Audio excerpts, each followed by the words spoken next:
말씀 보겠습니다. 열왕기상 13장입니다. 열왕기상 13장 1절로 10절까지의 말씀, 구약 536면에 있습니다. 열왕기상 13장 1절로 10절 한 절씩 교독하겠습니다. 1절 말씀을 제가 먼저 봉독합니다. 보라, 그때에 하나님의 사람이 여호와의 말씀으로 말미암아 유다에서부터 베델에 이르니 마침 여로보암이 제단 곁에 서서 분향하는지라.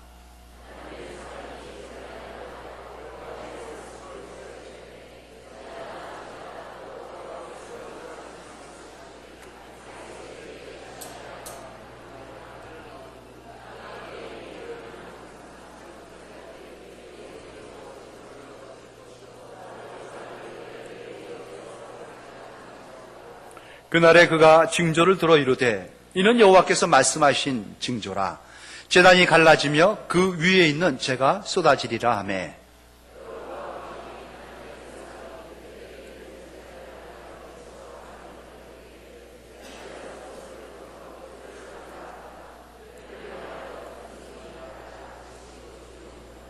하나님의 사람이 여호와의 말씀으로 보인 징조대로 제단이 갈라지며 재가 제단에서 쏟아진지라.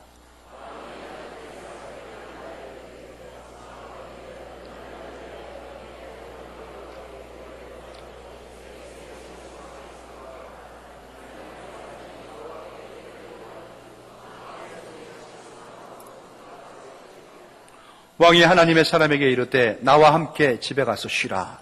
내가 내게 예물을 주리라.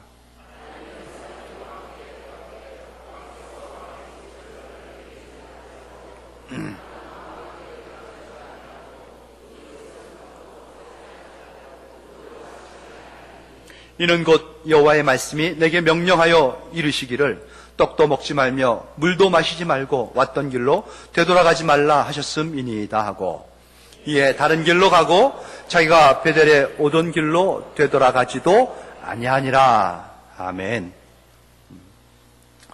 오늘은 6월 23일이죠. 내일 모레면은 6월 25일. 이지랴 어찌 우리 그날을.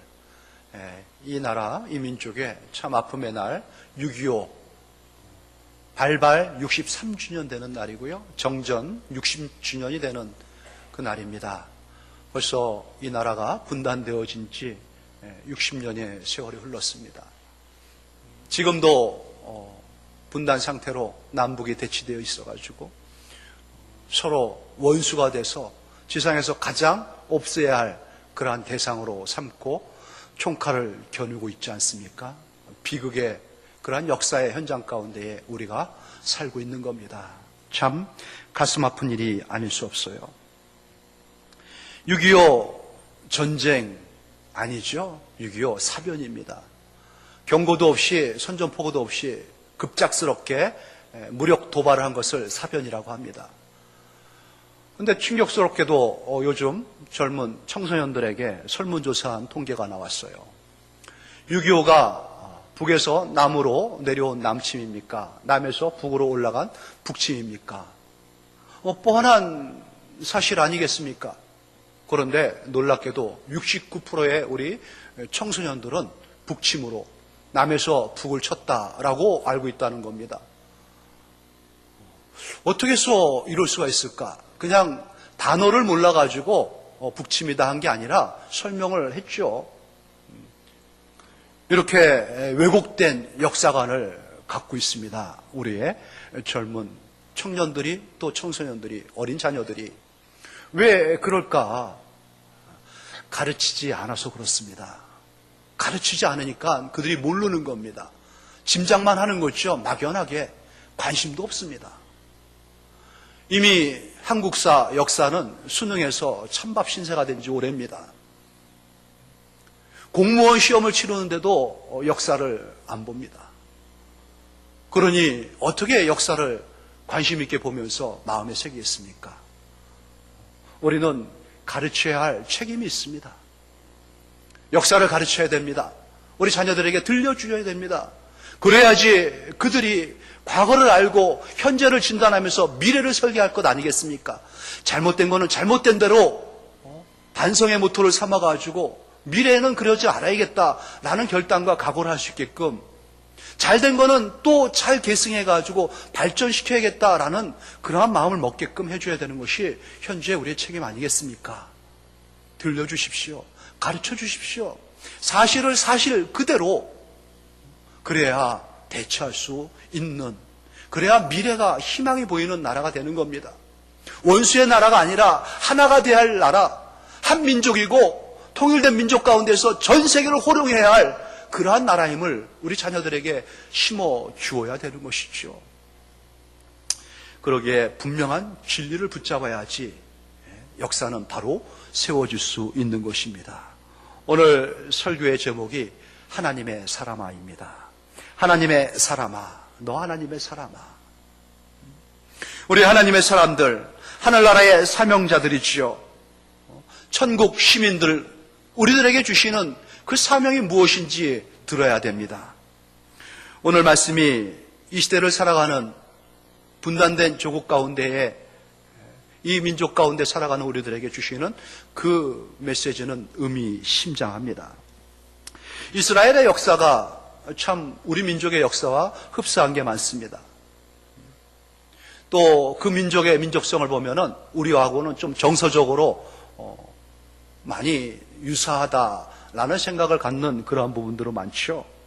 특별히 그러한 이유를 살펴볼 때에 현재 우리나라는 남북이 대치되어 60년, 63년 거의 이제 한 세기를 접어들라고 하는 중간 지점에 있는데, 이스라엘도 역사상 남북이 분단되어 대치된 그러한 역사를 갖고 있죠.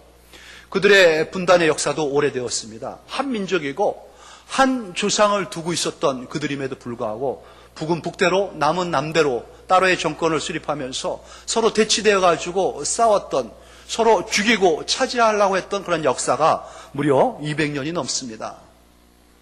북쪽을 북이스라엘이라 이렇게 명했고요, 남쪽을 남유다다 이렇게 불렀죠. 그래서 지금은 그 민족을 얘기할 때는 이스라엘이다 또 유다다 둘 다 통합해서 씁니다. 둘이 잘 돼가지고 하나로 화합해가지고 연합된 것도 아니고요. 북이스라엘이 멸망을 했습니다. 외세의 침략에 의해서. 그리고 100여 년 얼마 지나지 않아서 남유다도 멸망을 해버렸죠. 둘 다 망한 나라가 됐습니다. 그리고 때가 되매 회복되어졌을 때에 자연스럽게 하나가 되어지는 그 모습이 그 역사 가운데 보여졌죠. 금방 하나가 될 수도 있었습니다. 그들은 나눠지지 않아도 됐습니다. 그리고 또 나눠졌다 해도 금방 하나가 돼가지고 다시 통일된 이스라엘, 그 나라를 꿈꿀 수도 있었습니다. 그런데 분단되어지고 멸망할 때까지 그렇게 오랜 세월 동안에 대치하고 적대시했던 그 이유가 있어요.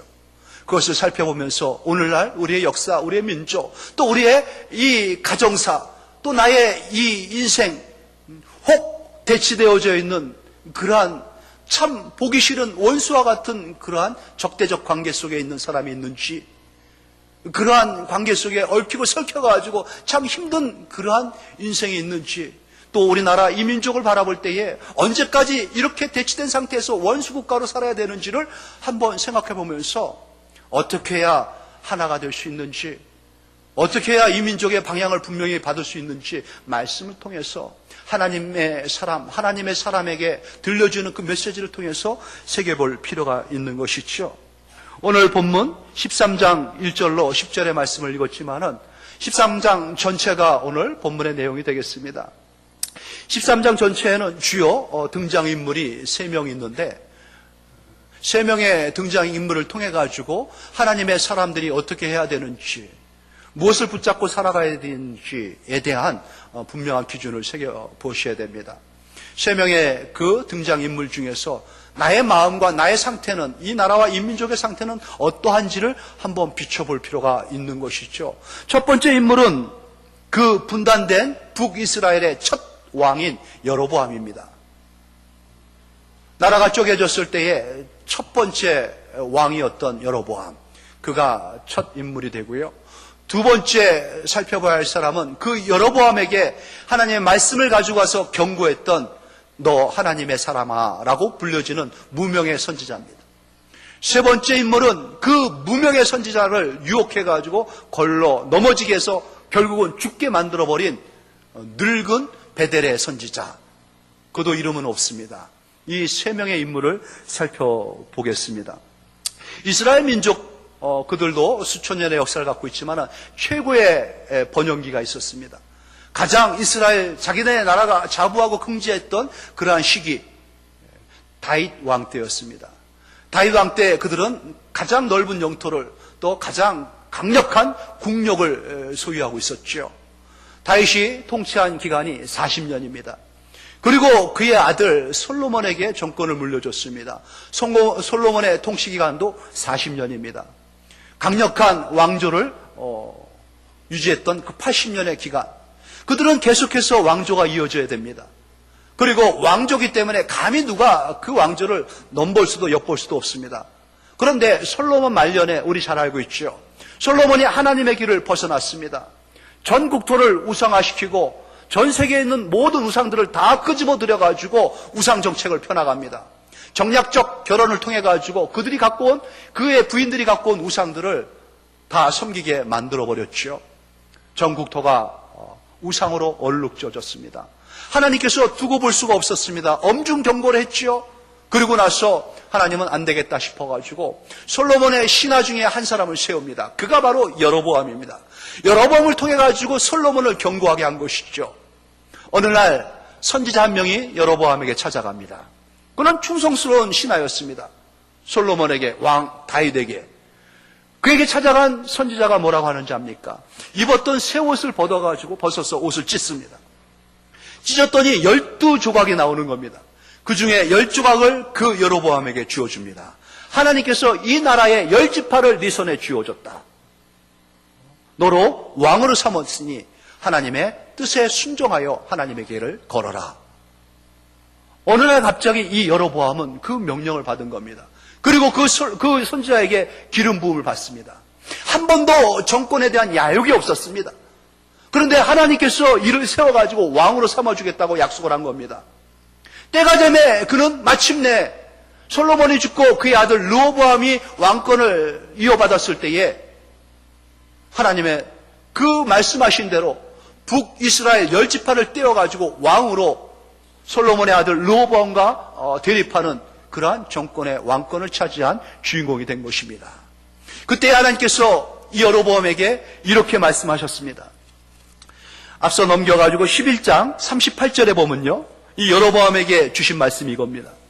네가 만일 내가 명령한 모든 일에 순종하고 내 길로 행하며 내 눈에 합당한 일을 하며 내 종 다윗이 행한같이 내 율례와 명령을 지키면 내가 너와 함께 있어 내가 다윗을 위하여 세운 것 같이 너를 위하여 견고한 집을 세우고 이스라엘을 내게 주리라. 이게 바로 이 여로보암과의 약속입니다. 누구에게 약속한 거겠습니까? 여로보암도 하나님께서 택한 하나님의 사람이었습니다. 하나님께서 인정하여 왕으로 세운 자입니다. 그래서 네가 내 명령, 내 말, 하나님께서 주신 말씀을 붙잡고 말씀 가운데 살아가면은 네 길이 형통하고 너의 왕조가 영원할 것이다 라는 약속을 준 것이죠. 그가 드디어 왕이 된 겁니다. 초대 왕으로 등극해서 그는 가슴에 뜨거움을 안고 이 나라를 잘 통치해가지고 다스려야겠다는 각오를 했지 않겠습니까? 그런데 그가 왕이 돼가지고 펴낸 정책, 첫 번째 정책이 뭔지 압니까? 하나님께서 그렇게 원치 않았던, 왜 솔로몬의 그 왕조를 깨가지고 쪼개서 이 북이스라엘 나라를 세웠는지 본인이 당사자이기 때문에 너무나 잘 알면서 그가 펼쳤던 그 정책은 우상 정책이었습니다. 제일 먼저 행한 것이 북이스라엘 나라의 가장 북쪽에, 가장 남쪽에 신전을 세워가지고 금송아지 우상을 만든 겁니다. 번쩍이는 금송아지를 만들고 이것이 우리를 구원하는 여호와 하나님이다. 이를 경배하고 숭배하라 하면서 백성들을 다 그 우상 앞에 절하게 만듭니다. 그럴 수 없다는 레위지파의 제사장들의 그 말을 무질르면서 그들을 다 내어쫓고, 그렇다면은 입 깎고 타면서 무자격자인 제사장들을 막 세워버립니다. 그들로 하여금 함부로 막 하고 싶은 대로 제사를 드리게 하는 것이죠. 또 때가 되면 절기를 얼마나 중요하게 생각합니까? 절기가 되면은 북이스라엘 백성들이 하나님을 향하여, 성전을 향하여 마음이 동하니까는 절기도 옮겨버립니다. 날짜를 고쳐버립니다. 여로보암이 왕이 되자마자 한 것이 바로 그것입니다. 하나님께서 가장 싫어하는 우상을 만들고 우상에 절할 수 있는 그 우상에 제사 드리는 제사장들을 막 세워버리고 아무 날이나 잡아가지고 제사 드리게 만들고 그것을 정책으로 펴면서 부풀었던 겁니다. 왜 그가 그렇게 했을까요? 이유는 한 가지입니다. 또 앞서 12장 27절 말씀을 한번 보십시오. 만일 이 백성이 예루살렘에 있는 여호와의 성전에 제사를 드리고자 하여 올라가면 이 백성의 마음이 유다왕 된 그들의 주 르호밤에게로 돌아가서 그를 죽이고 유다의 왕 르호밤에게로 돌아가리로다. 불안했던 겁니다. 내가 이 백성들의 왕인데 백성들이 내 나라가 아니라 유다의 그 예루살렘의 성에 가가지고 제사 드리다가 마음이 유다 왕인 르호밤에게 다 돌아가면 어떡할까? 자기가 어떻게 해서 왕이 됐는지, 어떻게 해서 그 지위에 올라갔는지를 잃어버린 거예요. 잊어버린 겁니다. 하나님께서 분명히 그에게 배조각을 떼가지고 왕이 될 것이다 하고 세워줬는데, 왕이 되게 해주셨는데, 그는 자기가 자기 힘으로 그 자리를 지키려고 하고 보존하려고 합니다. 그래서 생각해낸 게 뭡니까? 금송아지예요. 하나님께서 거룩한 성도로 부르셔가지고 우리를 하나님의 교회에 하나님의 성도로 세우시고 하나님의 영광을 담아가지고 영광을 받기를 원했는데 기껏 하는 것이 하나님의 은혜를 받았으니까 이제 교인이 됐으니까 좀 잘 살아야 되지 않겠느냐 하면서 맨 구하는 것이 물질만 구합니다. 금송아지를 섬기듯이 세상을 향해 가지고 마음을 다 빼앗기고 삽니다. 이렇게 드리면 어떻고 저렇게 드리면 어떻고 막 함부로 드리고 싶은 예배 막 드리며 삽니다. 신앙이 무너지면요 나라가 무너지는 겁니다. 다 무너져 버리는 겁니다. 성전 안에 우상을 섬기고 성전 안에서 하나님께 예배 드리기 전에 우상에게 먼저 예배를 드리고 좌시할 수 있겠습니까? 하나님께서 나라를 쪼개버릴 수밖에 없는 겁니다. 일제시대 때 모든 교회가 다 넘어가 버렸습니다. 교회마다 우상을 갖다 놓고 우상에게 절하고 섬기면서 애국의 길이다 하면서 강요하고 우상의 이름으로 세례받고 엄중경고한 것 아니겠습니까? 하나님께서 남북이 쪼개져 버린 겁니다. 그리고도 이 여로보암은 계속해서 우상의 길을 걷고자 하고 우상을 섬기려고 합니다. 그가 처음으로 이제 멋진 성전을 단과 베델에 세웠습니다. 그리고 많은 자기의 부하들과 신하들을 이끌고 거룩한 의식을 첫 제사를 금송아지 앞에 드리려고 분양합니다. 얼마나 엄중한 분위기겠습니까? 모든 사람들이 그 거룩한 의식 가운데에 참으로 경건하게 우상 앞에 이제 의식을 치르려고 하고 있습니다. 첫 예배 시간입니다. 바로 그때입니다. 오늘 본문 13장 1절 말씀 보십시오. 보라, 그때에 하나님의 사람이 거기에 출현한 겁니다. 하나님의 사람이 여호와의 말씀으로 말미암아 유다에서부터 베델에 이르니 마침 여로보암이 제단 곁에 서서 분향하는지라. 급하게 하나님께서 유다에 있는 선지자 하나님의 사람을 일으킵니다. 그리고 그를 베델까지 올려보냅니다. 하나님의 사람은 어때야 되는지를 분명하게 보여주는 것이 오늘 본문입니다. 여로보암도 하나님의 사람입니다. 하나님께서 선지자를 보내가지고 왕으로 약속을 하시고 왕으로 기름 부으셔가지고 약속하신 대로 왕으로 세운 하나님의 사람입니다. 하나님의 말씀을 붙잡고 하나님의 말씀대로 살아가야 하나님의 사람입니다. 그런데 그가 그 길을 저버렸습니다. 이제 하나님께서는 하나님의 사람이라면 어떻게 살아야 되는지를 하나님의 사람을 통해 가지고 그에게 말씀하시는 것입니다. 그의 모습을 보십시오. 그가 무엇을 따라 여기까지 왔습니까? 하나님의 사람이 여호와의 말씀으로 말미암아 유다에서부터 이 베델까지 왔다고 말씀하지 않습니까? 계속해서 하나님의 사람을 말씀할 때마다 하나님의 사람과 같이 이어져 가지고 소개되는 그 구절은 하나님의 말씀입니다. 2절 말씀도 보십시오.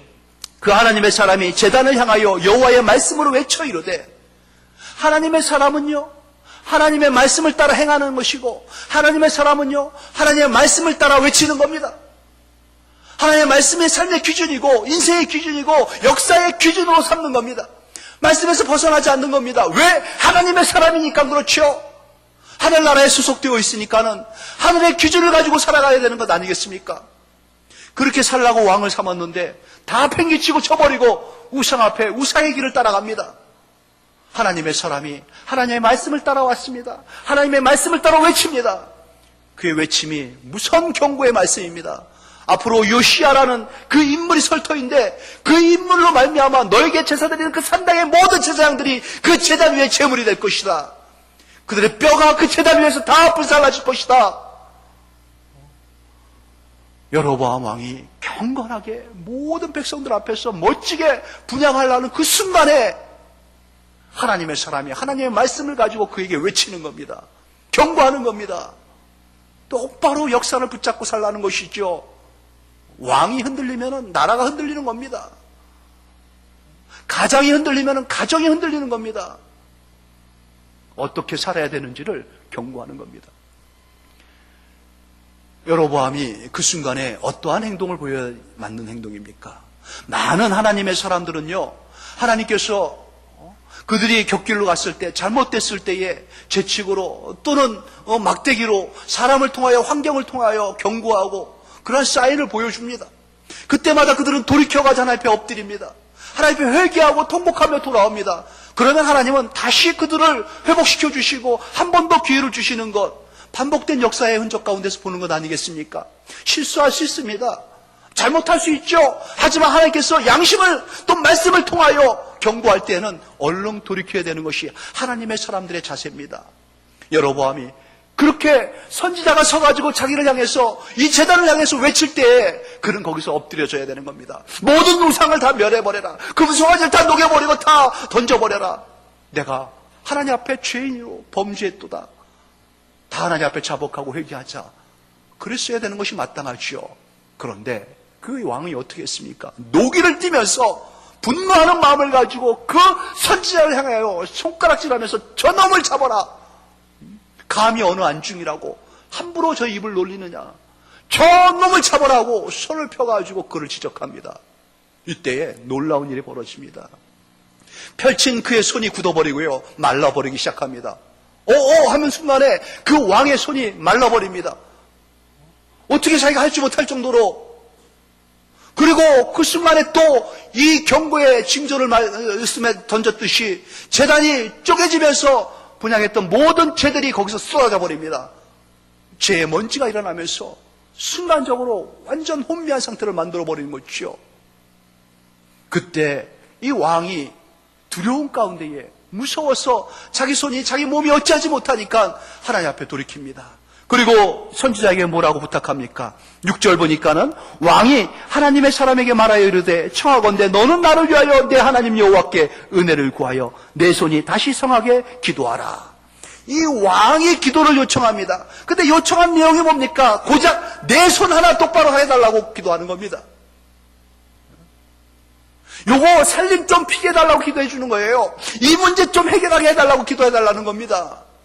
근본적인 원인이, 근본적인 문제가 그 안에 감춰져 있는데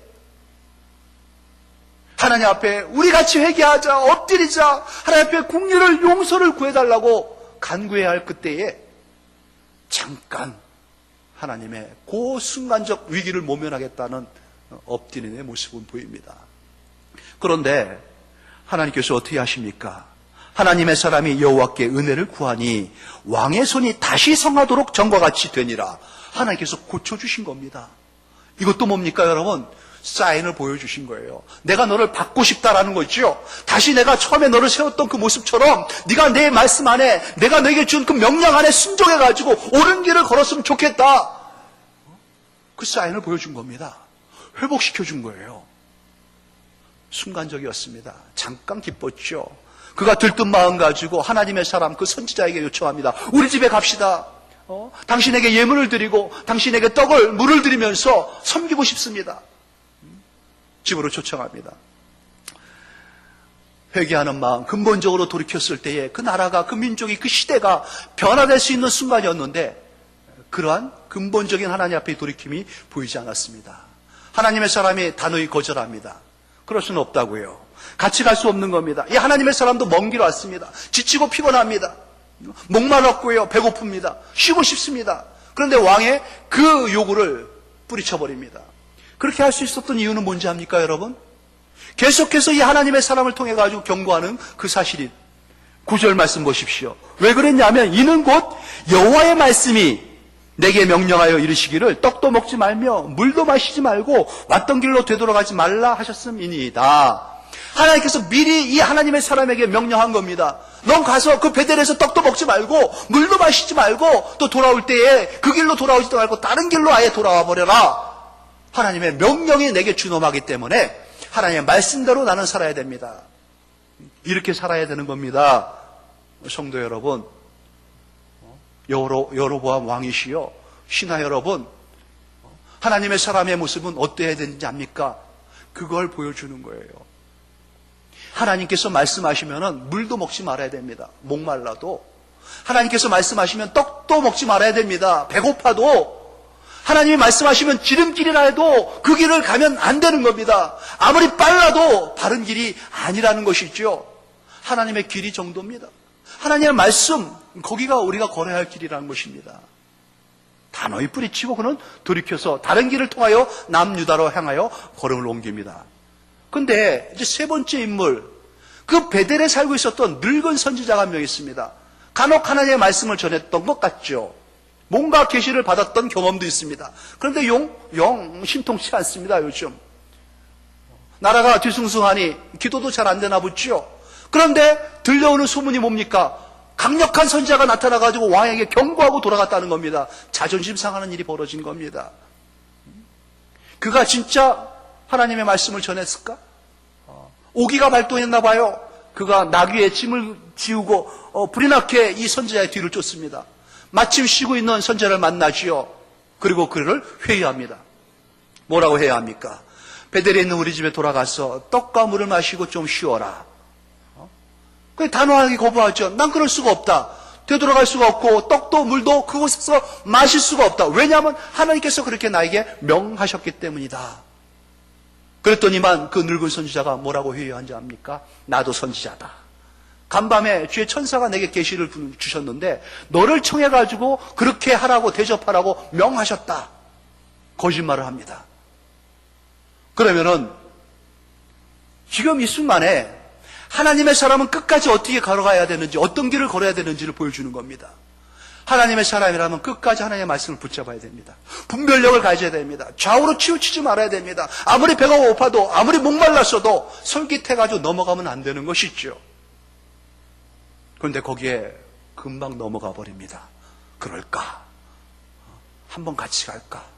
이 하와가 에덴 동산에 있는 그 선악과를 두고 갈등하다가 먹어도 된다, 하나님같이 된다, 그 충동에 금방 넘어간 것 같은 그러한 현상이 벌어지는 겁니다.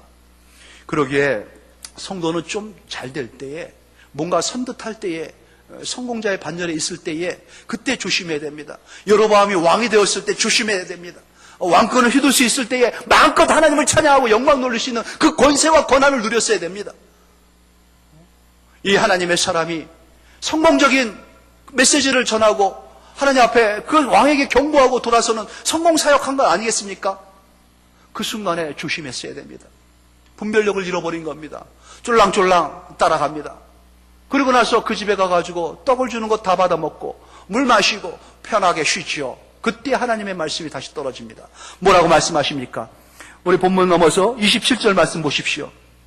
그가 유다에서부터 온 하나님의 사람을 향하여 외쳐 이르되 여호와의 말씀에 네가 여호와의 말씀을 어기며 내 하나님 여호와께서 내게 내리신 명령을 지키지 아니하였다. 끝까지 지켜야 되는데 지키지 않았다는 겁니다. 이거는 하나님의 사람이에요. 지금 안주하면서 허리띠 풀르고 한번 그늘에 앉아서 쉴까 하는 그 사람에게 하나님의 경고가 임한 겁니다. 온전히 죽지 못한다는 것이죠. 불이 났게 다시 나귀의 짐을 지고 유다로 향하여 내려갑니다. 내려가는 데에 무슨 일이 벌어집니까? 길에서 사자가 나타난 겁니다. 밀림의 왕자하고 초원의 왕자인 이 사자가 길에서 나타났어요. 그는 배고프지 아니하면 좀처럼 짐승을 물지 않습니다. 자기의 식욕을 채우기 위해서 짐승들을 잡죠. 사람을 죽이기도 합니다. 그 사자가 길에서 나타나가지고 하나님의 사람 그 선지자를 물읍니다. 찢습니다. 그를 죽입니다. 그런데 묘하게도 떠나지 않고 그 시체 옆에 가만히 앉아 있습니다. 그가 타고 왔던 나귀 거들떠보지도 않습니다. 시체와 나귀가 그 사자 옆에 가만히 있고 사자는 그 시체를 지키듯이 그냥 있습니다. 뭡니까? 하나님의 말씀대로, 하나님의 말씀을 떠났을 때에는, 하나님의 사람들이 하나님의 말씀에서 벗어났을 때에는 이러한 일이 벌어진다는 것에 대한 경고 아니겠습니까? 배고파서 물어 뜯은 게 아닙니다.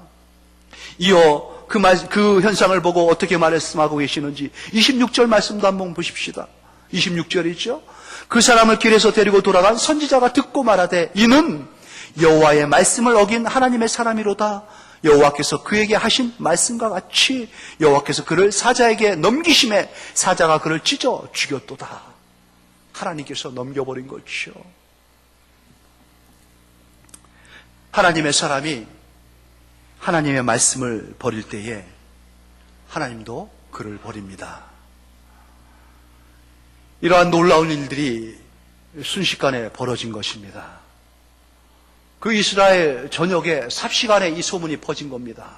왕이 경고를 받았더라. 편팔이 말라버려가지고 선지가 기도함에 고쳐졌더라. 그 순간에 제단이 무너지고 제단에서 잿더미가 뿌려졌더라. 다 퍼진 겁니다. 금송아지를 섬긴 것이 얼마나 위험한 건지. 그런데 그 선지자가 돌아가다가 사자에 찢겨 죽었더라. 왜 그랬나 봤더니 그 선지자도 하나님의 말씀을 어겼더라. 아, 하나님의 말씀이 준엄하구나. 하나님의 말씀이 무섭구나. 이 경고의 말씀을 마음에 새겼어야 됩니다. 그런데 이러한 놀라운 역사를 보고 이 놀라운 사건이 벌어졌음에도 불구하고 33절 말씀 보십시오. 여로보암이 그 왕이 이 일 후에도 그의 악한 길에서 떠나 돌이키지 아니하고 다시 일반 백성을 산당의 제사장으로 삼되 누구든지 자원하면 그 사람을 산당의 제사장으로 삼았으므로 이 일이 여호와의 집에 죄가 되어 그 집이 땅 위에서 끊어져 멸망하게 되니라. 정신 차리지 못하니까는 그렇게 하나님께서 이렇게 보여주시고 저렇게 보여주시고 이렇게 말씀하시고 저렇게 말씀하시고 더 이상 어떻게 무엇을 더 그 나라의 그 민족의 그 가정의 그 심령에게 더 뭘 말씀하셔야 되겠습니까? 엄청난 이 광란의 역사를 우리는 보고 있지 않습니까? 역사의 그 소용돌이 한복판에 우리는 서 있지 않습니까? 북에서 어떻게 하고 있는지 포를 쏘고 총을 쏘고 핵폭탄을 만들고 있습니다. 전멸을 시킬 준비를 다 하고 있어요. 6.25를 통해 가지고 남북한이 국군이 인민군이 또 유엔군이 중공군이 또 민간인까지 합쳐가지고 무려 1,000만 명이 죽었습니다. 여러분, 천문학적인 살상을 낸 전쟁이 이 땅에서 벌어졌다니까요. 우리 아버님 세대에, 우리 어르신들 세대에 그게 우리의 역사의 현실이라니까요. 수천만 명의 사람들이 고아가 되고 과부가 되고 행방불명자가 됐습니다.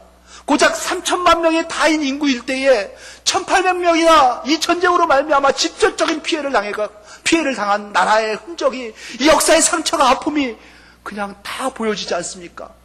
더 뭘 보고 싶습니까? 더 하나님께서 뭘 보여줘야지 우리는 하나님 말씀 앞에 돌아올 것, 하나님 말씀 앞에 무릎을 꿇고 하나님 말씀 앞에 우리는 온전한 모습으로 살아갈 것, 그러한 각오를 하겠습니까? 족합니다. 더 두고 볼 것도 없습니다. 여러분, 하나님 말씀 앞으로 돌아야 됩니다. 이 나라, 이 민족이, 또 믿는 하나님의 사람들이 먼저 하나님 말씀을 붙잡아야 됩니다. 하나님 말씀 앞에 순종해야 됩니다. 하나님 말씀대로의 길을 걸어가야 됩니다. 그러할 때에 나라가, 이 민족이 희망을 얻는 겁니다. 하나님의 사람들이 중심이 되어야 됩니다. 이 혼탁한, 이 무질서한, 이 불의와 이 부정이 가득 찬 이 사회에 하나님의 사람들이 곧은 길, 옳은 길, 하나님의 말씀을 붙잡고 경외하면서 두려워하면서 그 길을 걸어가는 모습을 저들에게 보여줘야 됩니다. 그들이 보고 따라옵니다. 그들이 보고 진리를 찾습니다. 김일성 주체사상을 정립했던 북한의 대학자 황장엽, 잘 알고 계시죠? 우리 그 선생이 죽기 전에 이러한 말을 남겼습니다. 남북이 하나 될 수 있는 길은 오직 하나, 복음뿐입니다. 하나님의 말씀이 북한 주민들에게 들어가야지 그들이 하나가 될 수 있습니다. 놀랍지 않습니까, 여러분? 그는 무신론자 중에서도 가장 무신론자고요. 유물사관으로 가득했던 사람이었습니다. 김일성 주체사상을 정립했던 사람이에요. 그가 하나님의 복음, 예수 그리스도 아니면은 이 민족이 하나 될 수 있는 길이 없다라고 말을 했습니다. 이 나라와 이 민족이 어디로 가야 됩니까, 여러분? 나라와 민족을 붙잡고 또 분단되어진 여러분 마음을 붙잡고 가정이 하나 되기 위해서 또 교회가 하나 되기 위해서 우리 말씀 앞에 겸허해야 됩니다.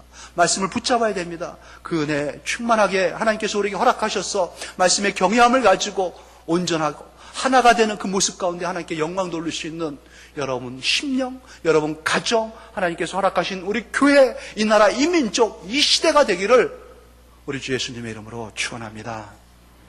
하나님 아버지, 민족의 아픔을 가슴으로 끌어안습니다.